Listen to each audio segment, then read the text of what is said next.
Hello students, this is Abhishek Karma and welcome to our channel विद्या स्थली वाले sir.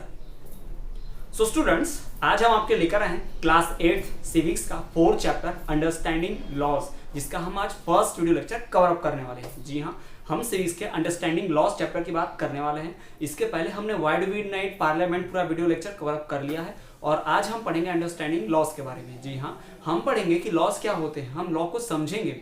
Students, इसके पहले तो आप बहुत फैमिलियर होंगे कुछ लॉज के बारे में, जैसे कि कितने ईयर्स पे वोट दे सकते हैं, 18 ईयर्स पे आप जानते हैं।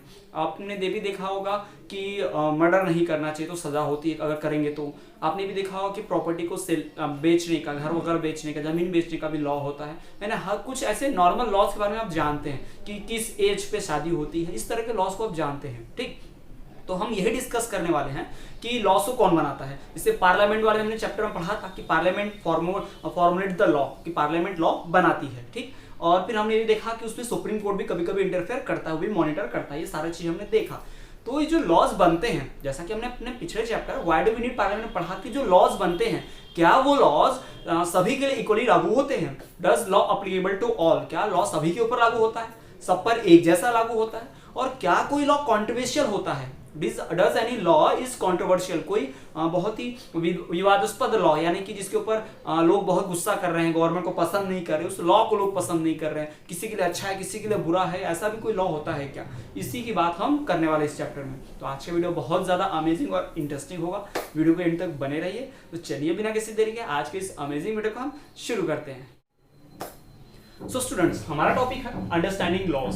हम पढ़ने वाले हैं कि लॉज कैसे होता है, उसे हम समझने वाले हैं कि लॉ क्या होता है, कौन बनाता है, क्या लॉ खराब हो सकते हैं, यानी कॉन्ट्रोवर्शियल लॉ भी होते हैं क्या, और उन कॉन्ट्रोवर्शियल लॉज को कैसे निपटा जाए। अगर मान लीजिए गवर्नमेंट ने आपके लिए कोई गलत लॉ बना दिया, वो लॉ रॉन्ग है, तो आप गवर्नमेंट से कैसे निपटोगे, है ना? कैसे हम उसका अपोज करेंगे? ऐसा नहीं कि आग लगा रहे हैं, पूरा बंद कर रहे हैं, भारत बंद कर रहे हैं, देश बंद कर रहे हैं, सड़क जाम कर रहे हैं, है ना, आग लगा रहे हैं, तोड़फोड़ कर रहे हैं गाड़ियों में। ये सब नहीं, ये तरीका नहीं है लॉज को अपोज करने का। उसका जो सही तरीका है, सही वे है, वो हम डिस्कस करेंगे। वो भी सारा चीज इस चैप्टर में पढ़ेंगे। तो पहले तो आपको ध्यान रखिए अंडरस्टैंडिंग लॉज चैप्टर में कि हमें लॉज के बारे में समझना है। एक बात आप जानते हो कि रूल और लॉ, है ना, रूल और लॉ ये दोनों चीज आपने सुना होगा। रूल और लॉ जो है दोनों अलग अलग चीज है। रूल का मतलब क्या होता है? नियम। रूल का मतलब क्या होता है? नियम। ठीक, रूल का मतलब नियम, और लॉ का मतलब क्या होता है? कानून। जी हाँ, रूल का मतलब नियम और लॉ का मतलब क्या?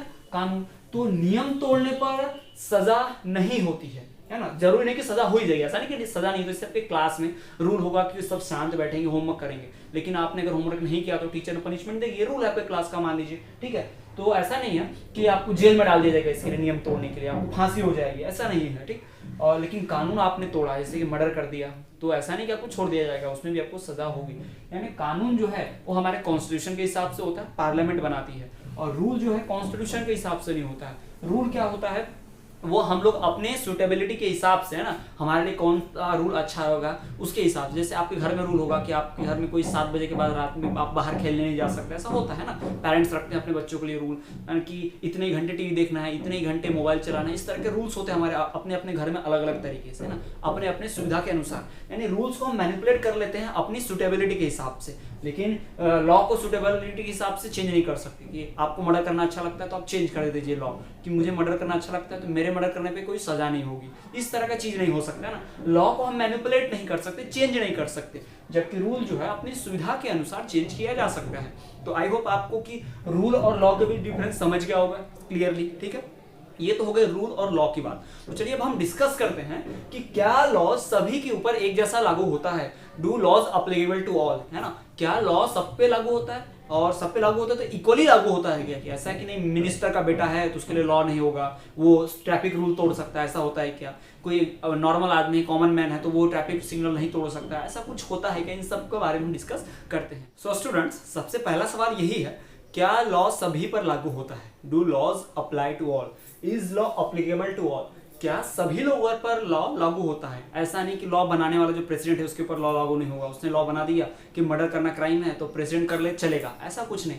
जैसे आपने पुराने पास्ट समय में पढ़ा होगा, आप जानते होंगे है ना हिस्ट्री में, कि जब राजा वगैरह होते थे तो क्या होता था, राजा ही सारे लॉज बनाता था। जब मोनार्की सिस्टम चलता था, राजा वाला सिस्टम जिसे राजतंत्र कहते हैं, तो उस वक्त कोई इलेक्शन नहीं होता था, राजा का बेटा राजा बन जाता था और राजा ही लॉ बनाता था कि ये एक बात क्राइम ऐसा करना गलत है। जैसे कि किसी से प्रॉपर्टी जबरदस्ती छीनना एक क्राइम है, लेकिन और कोई ऐसा क्राइम करेगा तो सजा मिलेगी। लेकिन राजा को कई बार क्या होता था, किसी की प्रॉपर्टी पसंद आती थी, कोई जमीन, तो जबरदस्ती छीन लेता था, चाहे वो पर्सन बेचना चाहता हो अपनी लैंड या ना, पर राजा ले लेता था। अब राजा को कौन क्राइम देगा, राजा तो सबको पनिशमेंट दे रहा है, तो अब राजा को कौन पनिशमेंट देगा ना, राजा के द्वारा किए गए क्राइम्स का पनिशमेंट कौन देगा, है ना। तो उस वक्त क्या होता था, लॉ सब पर लागू नहीं होता था, राजा बच जाता था, राजा के घर के लोग बच जाते थे। आपने अक्सर देखा होगा मूवीज में, अपना पास्ट हिस्ट्री में पढ़ा होगा कि राजा के जो बेटे होते थे, परिवार वाले, वो अत्याचार करते थे, है ना। इससे क्या होता था, बहुत प्रॉब्लम्स होती थी दूसरे लोगों को, क्योंकि बाकी लोगों को तो लॉ मानना है, लेकिन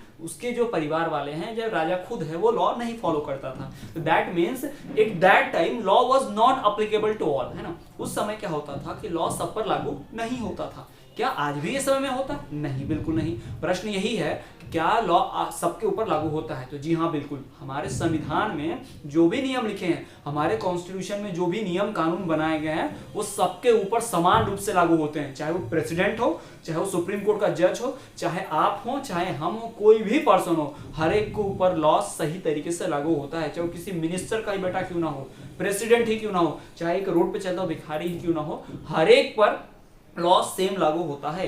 ठीक, जैसे फॉर एग्जांपल मान लीजिए किसी एक कॉमन पर्सन, आम आदमी है, गांव में रहता है, उसने मर्डर किया तो उसको भी फांसी की सजा होगी। लेकिन एक प्रेसिडेंट ने मर्डर किया तो उसको भी फांसी की सजा होगी। ऐसा नहीं है कि प्रेसिडेंट है उसको छोड़ देंगे, और ऐसा भी नहीं है प्रेसिडेंट है तो उसको ज्यादा कठिन सजा मिलेगी, है ना, और उसको छोड़ देंगे, ऐसा नहीं होता। लॉ सबके ऊपर सेम तरीके से लागू होता है। ठीक, तो ये बात आपको ध्यान रखनी है। यही तो हमारे कॉन्स्टिट्यूशन का सबसे इंपॉर्टेंट फीचर है कि लॉ अप्लीकेबल टू ऑल। हमारे कॉन्स्टिट्यूशन का लॉ कहता है कि हमारे कॉन्स्टिट्यूशन के लॉ सब पर लागू होंगे इक्वली, हाँ, है ना। The main feature of our constitution is that the laws of our constitution will be applicable to all. जी हाँ, सभी को समान रूप से हमारे संविधान में लिखे गए लॉज लागू होंगे।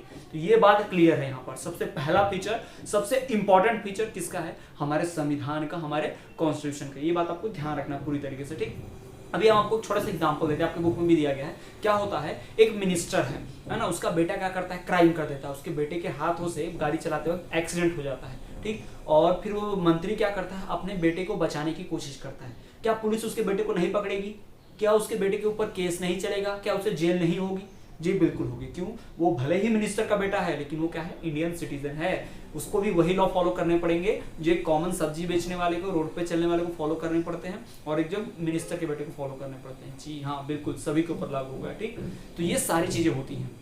तो क्या वो मिनिस्टर, मान लीजिए वो मिनिस्टर क्या करेगा, अपने पावर का इस्तेमाल करके वो अपने बेटे को बचाएगा, अपने बेटे को छुपा रहा है, उसको भगा दे रहा है, पुलिस वालों को ऑर्डर देगा कि उसको कैद मत करो, तो ऐसा नहीं हो सकता। ये सब गलत चीजें हैं, ये सब वायलेशन ऑफ लॉ है। उसके बेटे ने तो क्राइम किया, लेकिन अपने बेटे को बचा के वो भी क्राइम कर रहा है मिनिस्टर। ठीक, तो ये हम एग्जांपल के तौर पर आपको बताएं। अक्सर आपने मूवीज में, न्यूज में सुना होगा, देखा होगा। ठीक, तो आपने अक्सर सुना होगा कि गुनाह करने वाले से बड़ा तो गुनाह करवाने वाला होता है, गुनहगार को बचाने वाला भी उतना ही गुनहगार होता है। ये सारी चीजें आपने अक्सर सुनी होगी, बातें जानते होंगे। जी हाँ, क्योंकि लॉ को तोड़ने वाले को अगर बचा रहे हैं आप, तो आप भी तो लॉ तोड़ रहे हैं, क्योंकि कॉन्स्टिट्यूशन में लिखा हुआ क्लियरली कि लॉ तोड़ना भी नहीं है। साथ साथ कोई लॉ तोड़ रहा है तो उसे रोकना है, उसके बारे में पुलिस में रिपोर्ट करनी है, गवर्नमेंट को बताना है ना, रिपोर्ट करनी है। ये सारी चीजें होनी चाहिए। ठीक, तो ये हमारे कॉन्स्टिट्यूशन कहता है, ये हमारे सेट ऑफ रूल्स रेगुलेशन कहते हैं। ठीक, तो चलिए हम देखते हैं कि लॉ सब पे अप्लीकेबल होते हैं, कैसे होते हैं, उसकी बात हम करते हैं।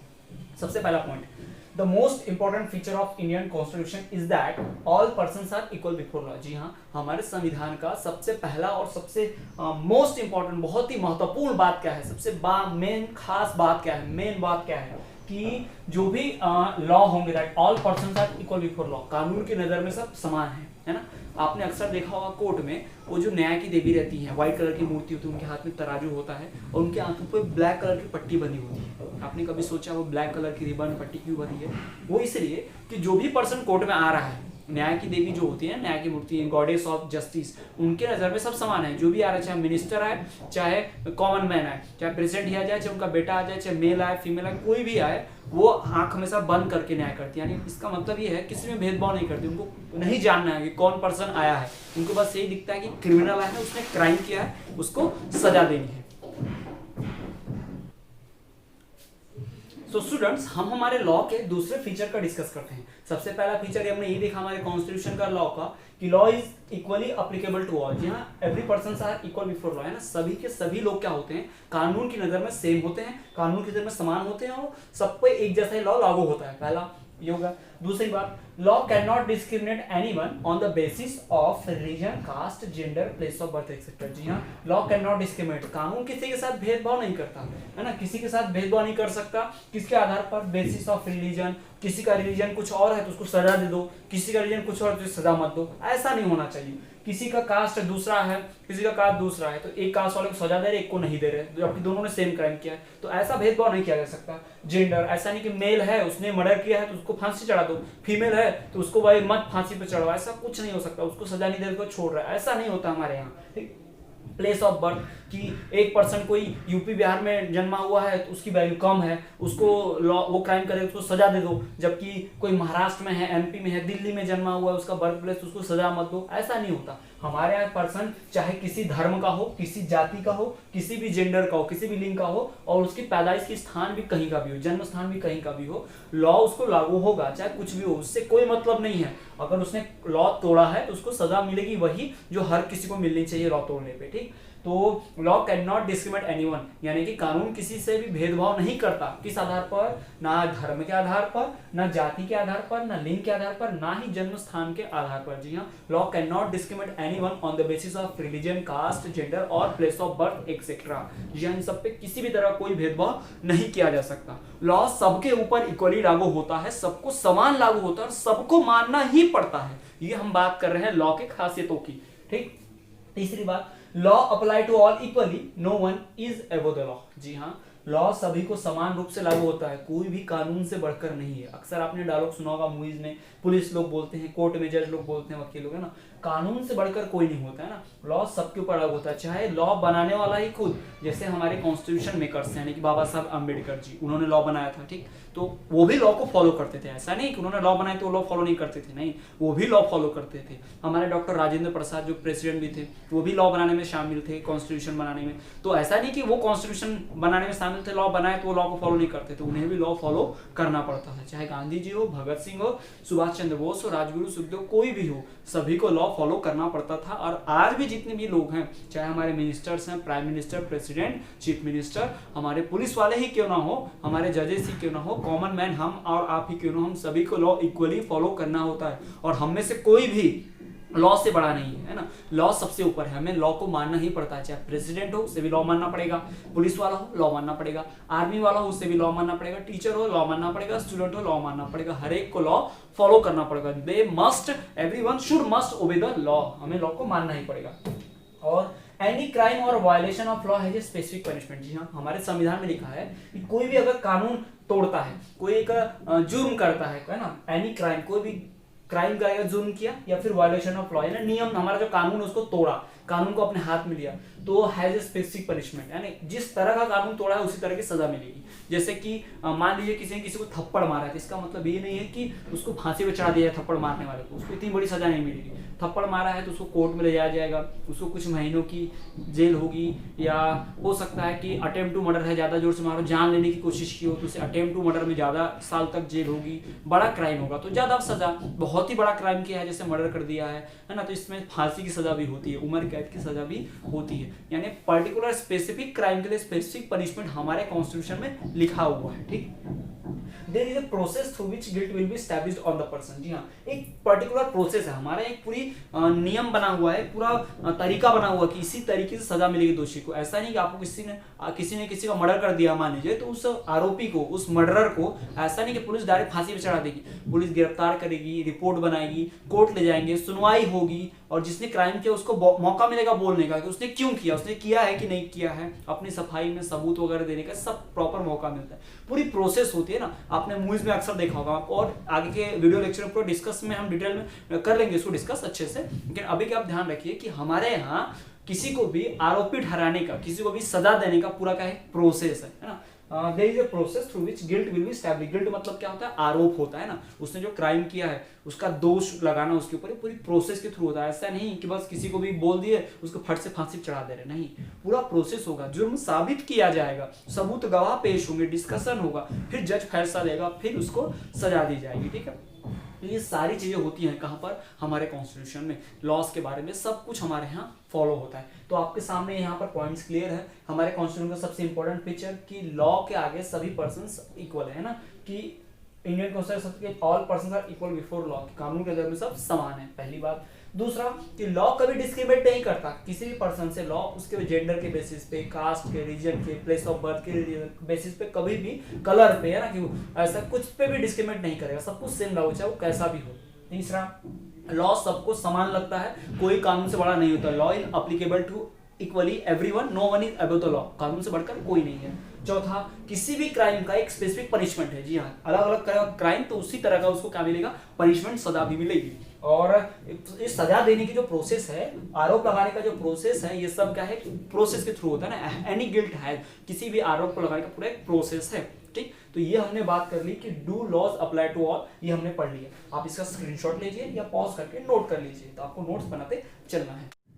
सो स्टूडेंट्स, आज के स्टूडेंट लेक्चर हमने डिस्कस किया क्या लॉज सभी को इक्वली अप्लाई होते हैं, do laws applicable to all. जी हाँ, इसके बारे में हमने डिस्कस किया। और आने वाले इस चैप्टर के अगले वीडियोस में हम डिस्कस करेंगे कि हमारे एंशिएंट समय में लॉज कैसे थे, कॉलोनियल पीरियड में जो लॉ थे वो कैसे थे, वो उनके बारे में पूरा डिस्कस करेंगे। और आने वाले वीडियो लेक्चर्स में हम ये भी डिस्कस करेंगे कुछ हमारे कॉन्स्टिट्यूशन के जो कुछ स्पेशल लॉज हैं उनके बारे में डिस्कस किया जाएगा। तो स्टूडेंट्स, आज के इस वीडियो लेक्चर में इतना ही। आई होप ये वीडियो लेक्चर आपको पूरी तरह से क्लियर होगा, आप समझ पाए होंगे कि लॉज सब पे अप्लाई होता है कैसे। ठीक, तो वीडियो को लाइक कीजिए और ज़्यादा से ज़्यादा अपने फ्रेंड तक शेयर कीजिए ताकि वो भी नॉलेज गेन कर पाए। यदि आपको कोई डाउट है तो आप कमेंट कर दीजिए, हम आपका डाउट दूर करने की पूरी कोशिश करेंगे। तब तक के लिए आप हमारे चैनल पर इसी तरह बने रहिए और देखते रहिए विद्यास थरीवाले सर।